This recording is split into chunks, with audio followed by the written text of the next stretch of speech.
Hello everyone and welcome to Classics for the Family. I'm Brian Croydragon and this week is one of the most famous science fiction stories of all time. The Strange Case of Dr. Jekyll and Mr. Hyde. Why do I say Jekyll? Because it's the correct Scottish pronunciation. I am civilized, I am intelligent, I am sane, and I won't say the name as it is meant to be. I was called retarded in high school for going with the correct pronunciation.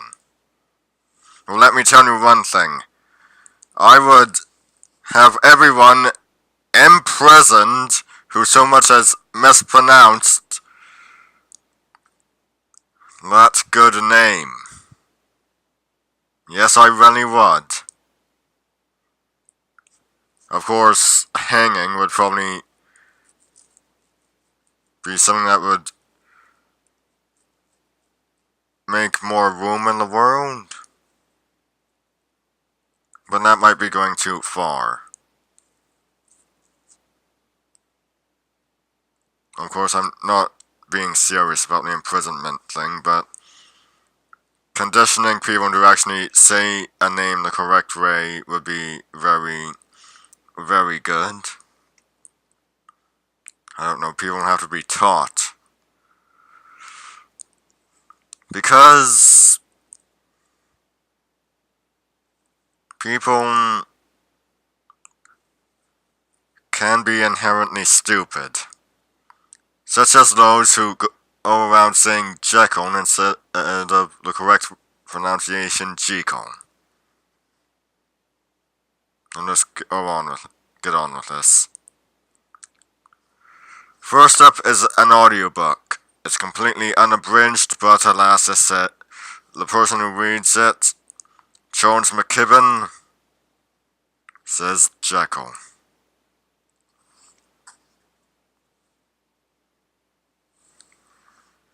It's approximately 3 hours in length. It has 3 CDs. This is an audiobook, remember? It's only $25.95.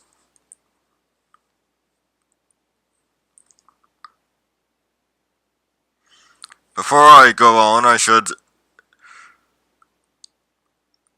because, well, an audiobook isn't that much different from the actual book, I feel I must say something. Neither Jekyll nor Hyde were the protagonist of the original book.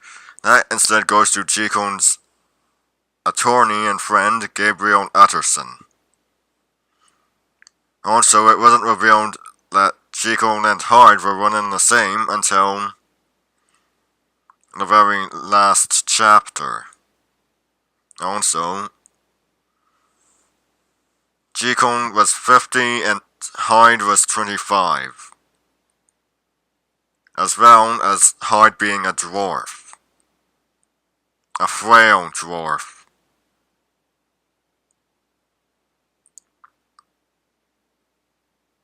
I'm of the opinion that the two should not be played by the same person in live action.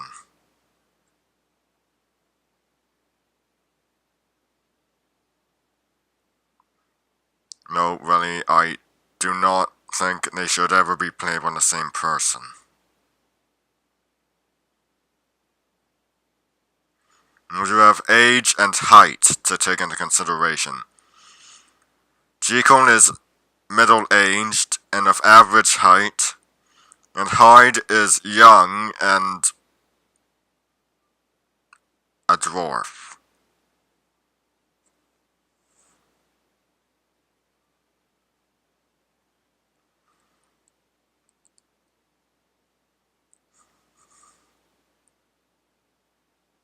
Just why?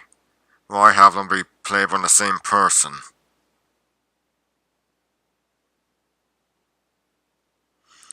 Carrying on, Jekyll is both good and evil. It's his hypocrisy that prevents him from carrying out any of his vices, indulging in them. Hyde is completely evil. He doesn't have any of the hypocrisy that keeps Jekyll safe.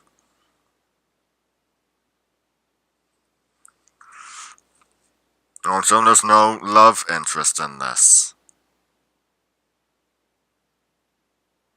No love interest.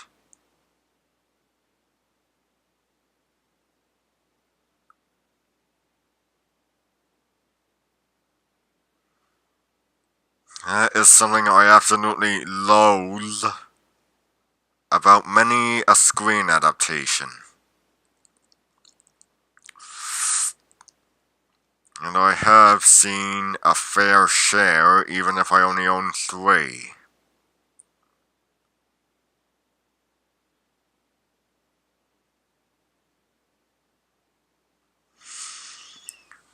Alright, we'll start with the only graphic novel I've got.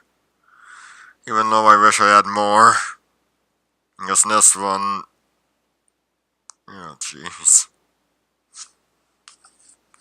Very faithful, not happy about Hyde having green skin. He appears to be of average height. For some reason, the character of Lanyon, Dr. Lanyon, and Sir Danvers Carew are combined.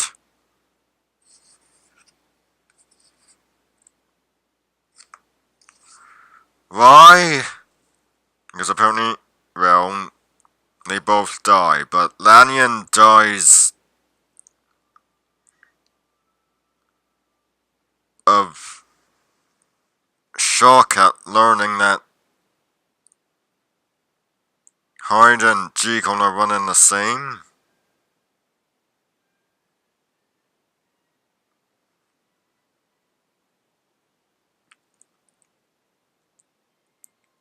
And Sir Danvers is murdered by Hyde. Basically, it's just Hyde murders Lanyon.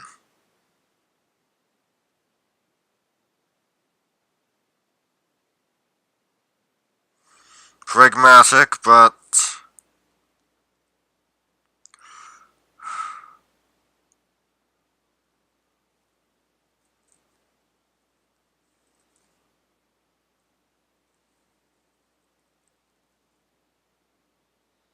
it's lacking in a lot of things. It makes me wish I had the Classics Illustrated one, which I have read, and I can say is more faithful. It includes every character, and the art is like Picasso.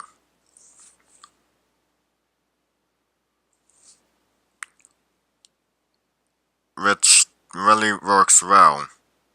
And Hyde having blue skin is something I'm not opposed to, because it works given the art style. In contrast to this, where Hyde's green skin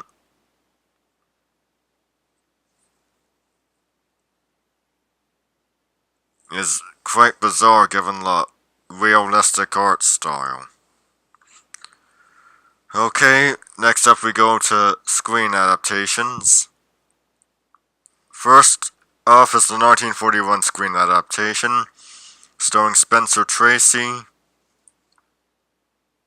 It's a remake of the 1932 film starring Frederick March, which I have seen.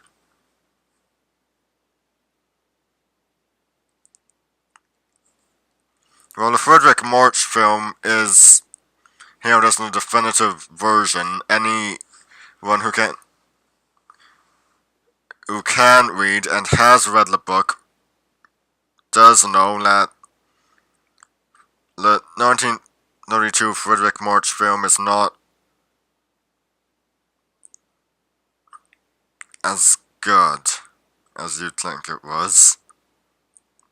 In fact, the 1920 film with John Barrymore was even better. But still had that romance, that making Jekyll young, that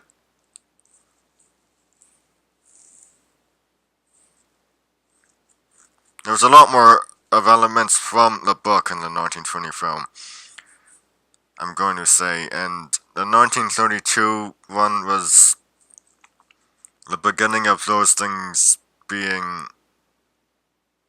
removed.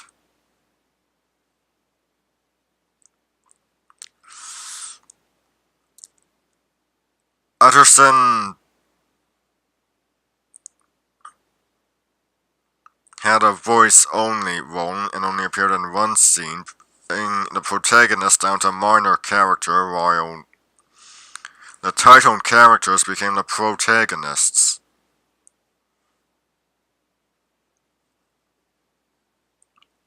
And the character of Lanyon ended up taking Utterson's role, and instead of Hyde committing suicide, Lanyon shoots him.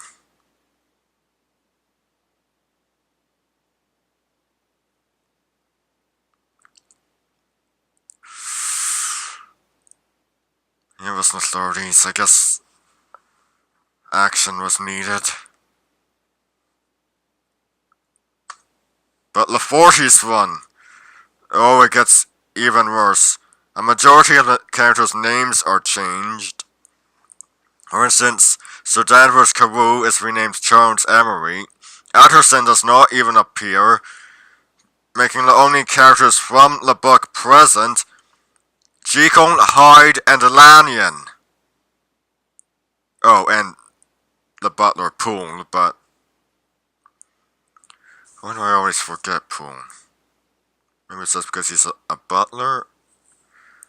No, that's not a good thing to do.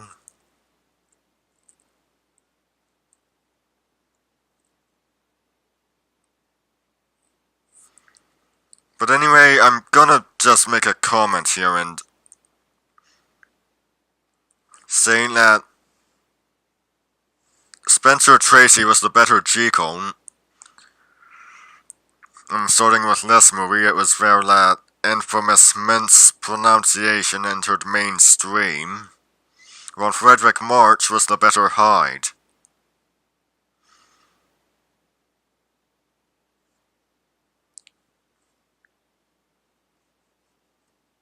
And Frederick March won an award for only half a role that he played well.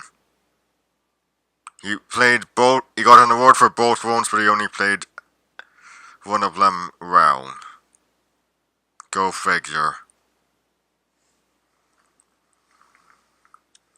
Jumping forward to 1971, we got I, Monster.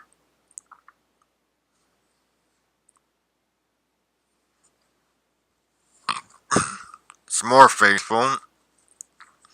In fact, it's two of the most faithful screen adaptations I've got.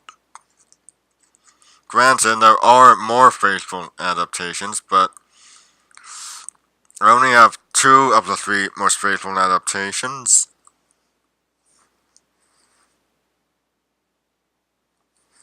Now, I, Monster features Christopher Lee in the dual role. Now, if you're wondering why the title was changed, it was to preserve the trust that Jekyll and Hyde were one and the same. It even went to the extent that the dual role's name was changed from Henry Jekyll and Edward Hyde to Charles Marlowe and Edward Blake. It even got a setting changed from 1886 to 1906, I believe, sometime during Sigmund Freud's lifetime. Not that he wasn't alive in 1886, but it's, well, obviously after the 19th century. It has Peter Cushing as Utterson. All of the characters, save for Carew, are there, but Even then, it's remarkably faithful. I really enjoy this. Alright, ratings. Jekyll and Hyde's only G. I Monster PG.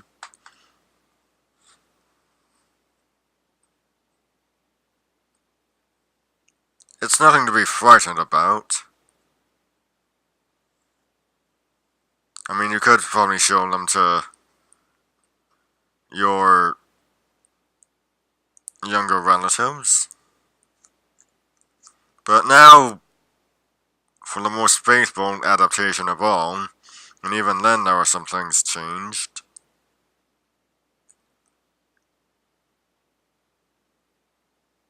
And it was released during the centennial year of the original book. Made in 1986, a made-for-television film from Burbank Films, Australia. This is the most faithful. Despite the addition of a cat, which disappears halfway through the film, and that's by the time Hyde finally breaks loose for good, which is disturbing when you think about it. It goes in chronological order, which the book did not, because Utterson is the protagonist, and we discover things around the same time he does, so we don't know if Jekyll and Hyde are one and the same until the final chapter. But because everything is put in chronological order, we know that Jekyll and Hyde are one and the same long before Utterson does, and it does not help that we're giving a framing device with one of Jekyll's former employees, since by the time she's telling the story to some boys, Jekyll and Hyde are both long dead. 20 years, in fact.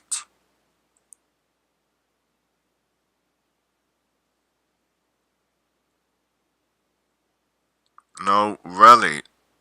They've been dead 20 years by the time of the framing device, and Hyde has become sort of an urban legend.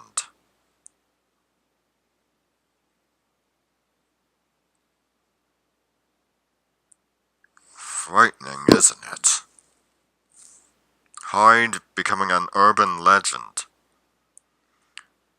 Of course, Jekyll is missing, because as anyone who's read the book will know, Hyde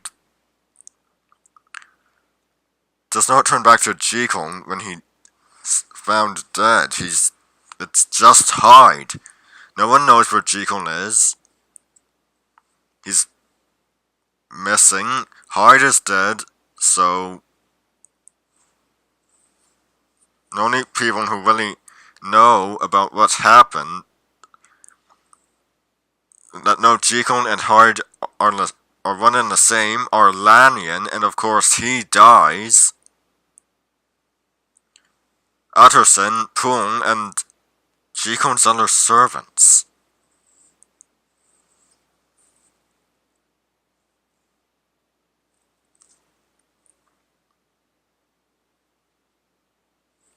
And while it's never stated that Hyde committed suicide by taking poison, the implication is all there. He's just found sitting in a chair behind a desk. His eyes are open, and he's just staring right at Utterson and Poole as they come in to Jekyll's office.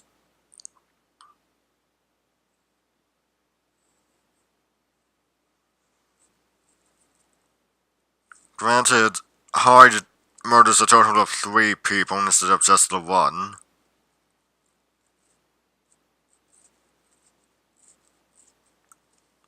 His heart does seem to shift sometimes from being just a bit shorter to being just a bit taller than everyone else. He's got green skin, but given the fact that Utterson has a rather beakish nose, it's forgivable. And thankfully, the two aren't voiced by the same person. Now, if only we could get them being played by different people in live-action adaptations. Unfortunately, the pronunciation of Jekyll is used instead of Jekyll. But really, it is strangely the most faithful one.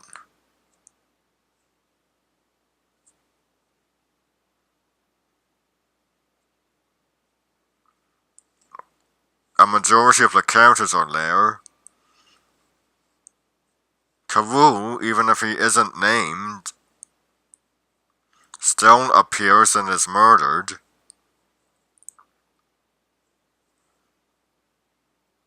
It's really fascinating. There's no romance. Hyde is a bit more clean cut.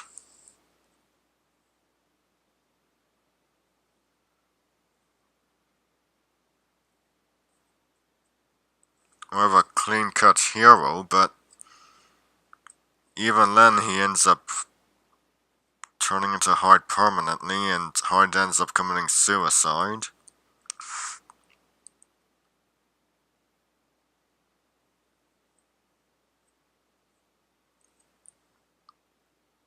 Yeah, you'd probably be better off just looking for that animated one. Of course, I Monster is good too. The musical Jekyll and Hyde is amazing. If only I could find that one from the 50s that was made over in France, where the setting was contemporary and every character's name was changed.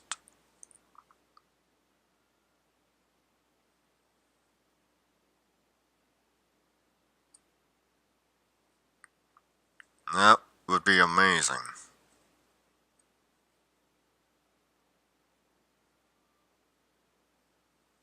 But all of these movies are pretty safe to watch. As I said, I Monster is rated PG, so you might not have been there with your younger relative. My personal favorite is the animated one.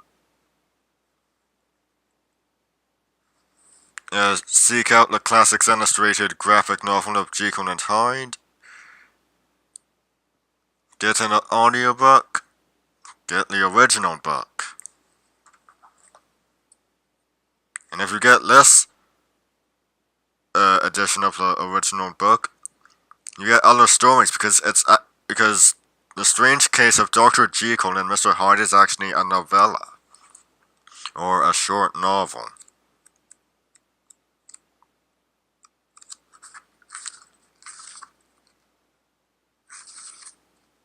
Let's see. Yeah, you get the Merry Men, Willow the Mill, Markheim, Swan Janet, Olala, The Treasure of Franchard, a lot of Robin Louis Stevenson stories that you probably never heard of.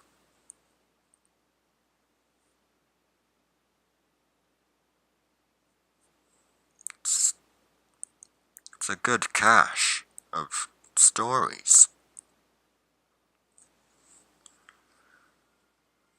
Well, I don't know if I'll be back next week. I might be going on hiatus for this series. I might be doing a new book.